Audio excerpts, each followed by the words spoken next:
Dear students, last lecture में हमने cylindrical, spherical और प्लेन स्लैब के हीट ट्रांसफर रेट और टेम्परेचर वेरिएशन का डेरिवेशन कर लिया था, जिसमें हमारा रिजल्ट ये आया था कि हीट ट्रांसफर रेट क्यू हमने तीनों की वैल्यू कैलकुलेट कर ली थी और टेम्परेचर का वेरिएशन जो था वो आपका लॉगरिथमिक, हाइपरबोलिक और लीनियर आया था। ये रिजल्ट हम लास्ट लेक्चर में कैलकुलेट कर चुके थे। अगर आपको ये नहीं समझ में आया तो आप दोबारा से उस वीडियो को देखिए, क्योंकि ये आपसे ऑब्जेक्टिव क्वेश्चन भी पूछ सकता है वो, और आपसे प्रूव भी करा सकता है कि prove that the variation of temperature in plane slab is linear in case of constant thermal conductivity and constant cross section area. इस टाइप से वो आपको पूछ सकता है, तो आप उसको एक बार ज़रूर देख लीजिएगा, वो आपके काम आएगा। सेकेंड चीज़ है जो आज हम डिस्कस करेंगे वो है electrical and thermal analogy. Analogy का मतलब है कि हम दोनों के इलेक्ट्रिकल एनर्जी इलेक्ट्रिकल सर्किट में जैसे हम पढ़ते थे ऐसे ही हम यहाँ पे थर्मल के लिए डेवलप करेंगे। एनालॉजी का मीनिंग होता है समानता। जैसे कि हम इलेक्ट्रिकल इंजीनियरिंग में क्या पढ़ते थे, एक रेजिस्टेंस पढ़ते थे जिसके अक्रॉस पोटेंशियल डिफरेंस अगर हम लगा दें, एक वायर था जिसका कुछ रेजिस्टेंस होता होगा, अगर उसके अक्रॉस हम करंट फ्लो कराना चाहते हैं तो हमको पोटेंशियल डिफरेंस क्रिएट करना पड़ेगा, और उसके बेसिस पे ओम्स लॉ को हम वहाँ पे स्टडी करते थे। ओम्स लॉ V = IR था, जिसमें V जो है था वो आपको पोटेंशियल डिफरेंस था, और उसी में हमने सीरीज और पैरेलल कनेक्शन भी पढ़े थे। तो आइए सबसे पहले हम ओम्स लॉ को थोड़ा सा देखते हैं और उसके बेस पे हम अपने थर्मल हीट ट्रांसफर रेट से रिलेटेड कुछ प्रॉब्लम सोल्व करेंगे। आइए देखते हैं। तो सबसे पहले आप देखिए, सबसे पहले हम सपोज दैट हमारे पास एक वायर है जिसका रेजिस्टेंस R है। इस पॉइंट पे आपका V1 है, इस पॉइंट पे पोटेंशियल V2 है and V1 is greater than V2। तो आपकी जो करंट की डायरेक्शन होगी वो ये होगी। तो आप इसको ऐसे लिख सकते हैं I = V1 - V2 / R। अब देखिए इस रिलेशन से हमको ये पता चलता है, अगर किसी वायर का रेजिस्टेंस ज़्यादा है तो उसके थ्रू आपकी जो करंट है वो कम फ्लो करेगी, और मतलब ये हुआ रेजिस्टेंस ज़्यादा होने का मतलब ये हुआ कि वो करंट फ्लो का अपोज कर रही है। किसी भी चीज़ का अगर रेजिस्टेंस की हम बात करते हैं उसका मतलब ये हुआ कि वहाँ पे वो उस चीज़ का अपोज कर रही है जो कि फ्लो करना चाहती है। तो यहाँ पे करंट फ्लो करना चाहते हैं हम, हमारा ऑब्जेक्टिव है करंट फ्लो करना। तो करंट फ्लो करने के लिए हमको वहाँ पे पोटेंशियल डिफरेंस की ज़रूरत होगी और रेजिस्टेंस जो है वो उसका अपोज करेगा। एक मान लीजिए आपके पास एक एसी है और उसको चलाने के लिए आपने क्या किया, कनेक्शन करने के लिए आपने 2 mm का वायर लगा दिया। होगा क्या कि जब एसी 1.5 टन का एसी अगर आपके पास है, अगर उसको चलाएंगे आप तो क्या होगा, वो जो 2 mm का वायर आपने लिया है वो जल सकता है।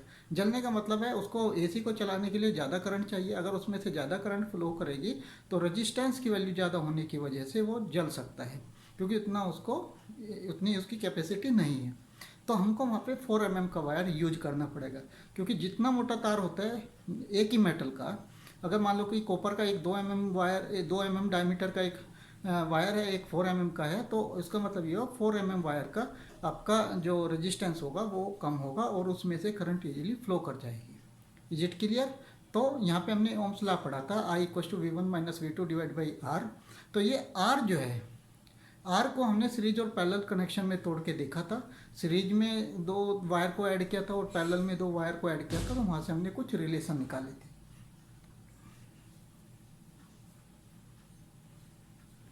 चलिए देखिए आप, हमने यहाँ पे आर की बात की। आर जो है आपका इलेक्ट्रिकल रेजिस्टेंस है, आर आपका इलेक्ट्रिकल रेजिस्टेंस है, और इसकी वैल्यू जो होती है वो होती है ρL/A।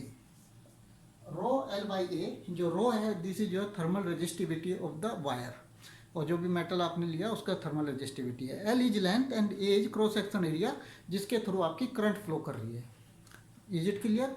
और हम R को ऐसे भी लिख सकते हैं, R = हम इसको ऐसे भी लिख सकते हैं L/R = L/σ × A। ये, और सिग्मा यहाँ पे जो है वो इलेक्ट्रिकल कंडक्टिविटी को डिफाइन करता है। तो यहाँ से हमें पता चलता है इलेक्ट्रिकल कंडक्टिविटी जितनी ज़्यादा होगी आर की वैल्यू उतनी कम होगी। उतनी कम होने का मतलब उसमें से इजीली करंट फ्लो कर सकते हैं। तो ये रिलेशन हमारी इतने काम का होता है। अब देखिए थर्मल में हम इसको यूज कैसे करते हैं, क्योंकि थर्मल में हमारा जो हीट ट्रांसफर रेट था, लीनियर प्लेन स्लैब के लिए अलग आया था, आपका सिलेंड्रिकल बॉडी के लिए अलग आया था, और आपका स्फेरिकल बॉडी के लिए अलग आया था। तो हम यहाँ पे एक केस पहले सोल्व करेंगे और उसके बेस पे अपनी कुछ डिसीजन ले लेंगे। चलिए, मान लो कि इलेक्ट्रिकल के मान लीजिए थर्मल के लिए पहले मैं एक प्लेन स्लैब लेता हूँ।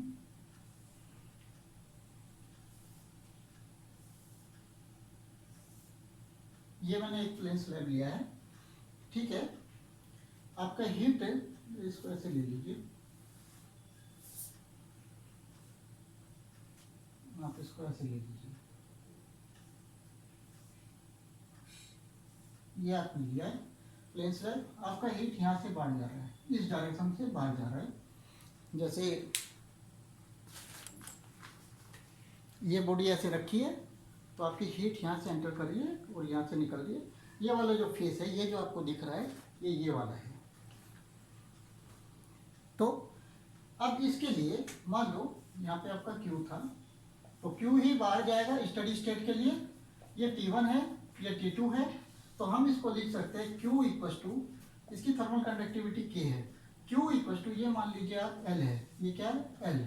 तो Q की वैल्यू जो होगी, हमने जो निकाली थी वो क्या निकाली थी, KA/L और T1 माइनस T2, और इसको हम क्या लिख सकते हैं, T1 minus T2 divide by KA/L, ये हो गया Q। अब एक चीज देखिए, एनालॉजी का मतलब है कि दो चीजों के बीच में समानता, दो चीजों के बीच में हमको समानता निकालनी है। अब देखिए, आप यहाँ पे आपका मेन ऑब्जेक्टिव है करंट, थर्मल एनर्जी को फ्लो कराना, हीट फ्लो कराना, यहाँ पे हमारा मेन ऑब्जेक्टिव है। यहाँ पे हमारा मेन ऑब्जेक्टिव है करंट फ्लो कराना।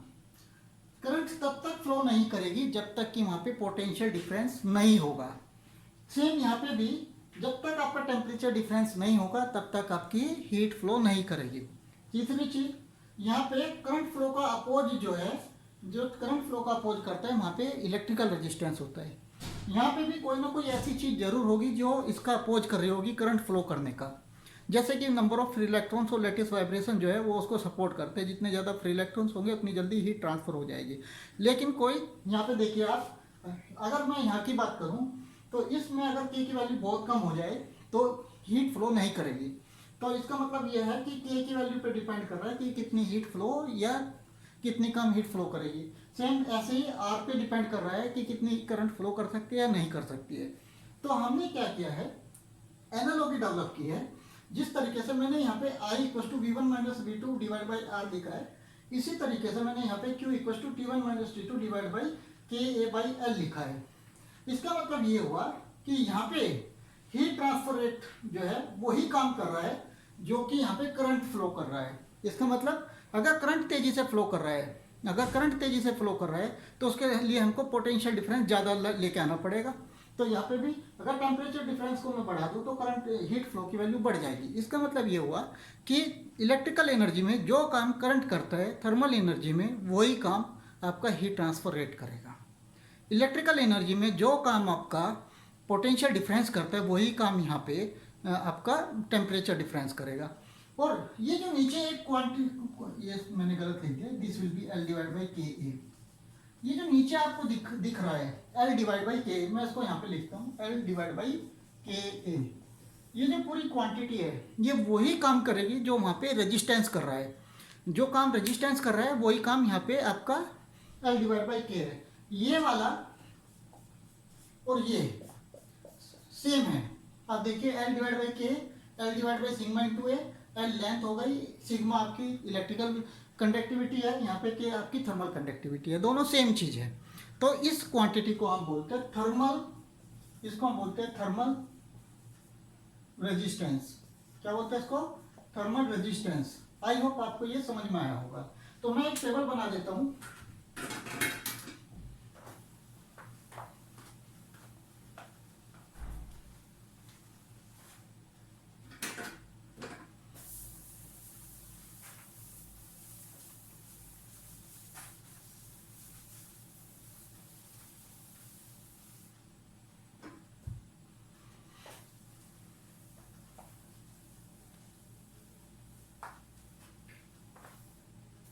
तो मैंने यहाँ पे देखिए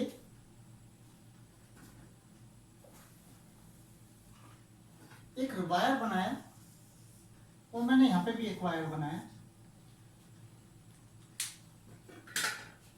इस पॉइंट पे आपका V1 है, इस पॉइंट पे आपका V2 है, ये आपका R है, ये इसमें से आपकी I करंट फ्लो कर रही है। तो आप क्या लिखेंगे, V1 माइनस V2। यहाँ पे देखिए आप, ये T1 है, ये आपका T2 है, ये मान लो इसमें से हीट Q फ्लो करेगी और इसका R थर्मल है।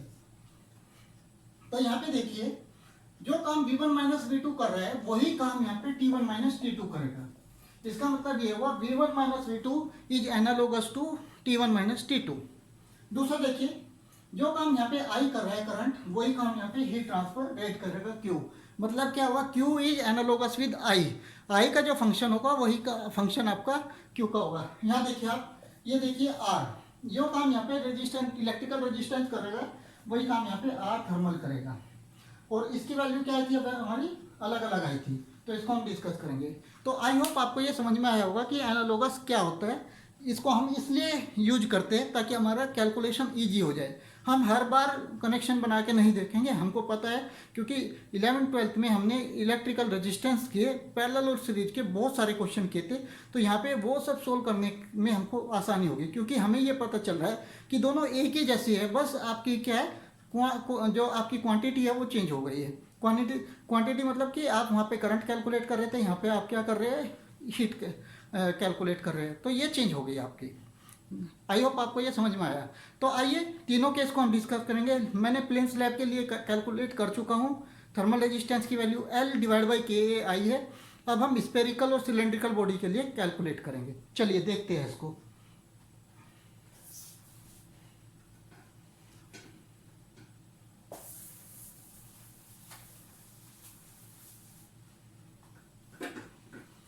देखिए इसको मैं यहां पे लिखता हूं सिलेंड्रिकल बॉडी। सिलेंड्रिकल बॉडी में Q का जो आपका फॉर्मूला आया था वो आया था 2 पाई KL T1 minus T2 divide by ln R2 by R1।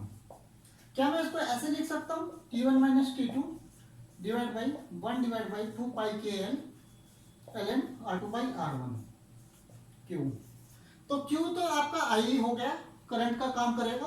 T1 minus T2 आपका पोटेंशियल डिफरेंस का काम करेगा।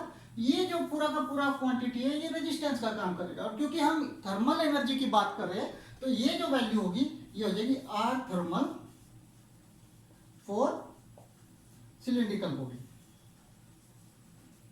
चलिए इलेक्ट्रिकल स्पेरिकल भी देख लेते हैं। स्पेरिकल बॉडी के लिए भी देख लेते हैं।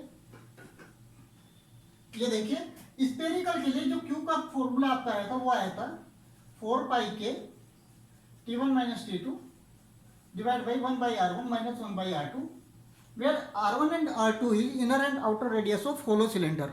All these things are applicable for hollow cylinder. और आपका यहाँ से मैं क्या Q को ऐसे लिख सकता हूँ T1 minus T2 divide by 1 divide by 4 पाई के और 1 by R1 minus 1 by R2। Same जो हमने यहाँ पे किया T1 माइनस T2 Q, तो ये जो पूरी क्वांटिटी है ये हो जाएगा R thermal for spherical body. I hope आपको ये समझ में आया होगा। तो हमने थर्मल रेजिस्टेंस तीनों बॉडी के लिए कैलकुलेट कर दिया है। स्पेरिकल के लिए भी कैलकुलेट किया, सिलेंड्रिकल के लिए और लीनियर के लिए। ये वैल्यू हमको याद होनी चाहिए। अगर ये वैल्यू याद है तो हमारा बहुत काम आसान हो जाएगा। ठीक है, आगे हम इसमें सीरीज और पैरेलल कनेक्शन पढ़ेंगे, वो हम नेक्स्ट लेक्चर में डिस्कस करेंगे। आई होप आपको ये वीडियो आज का समझ आया होगा। आपको क्या करना है, आपको पूरा रिवीजन करना है।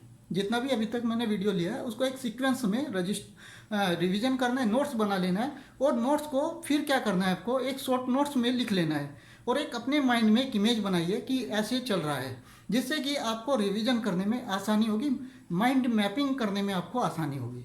Thank you.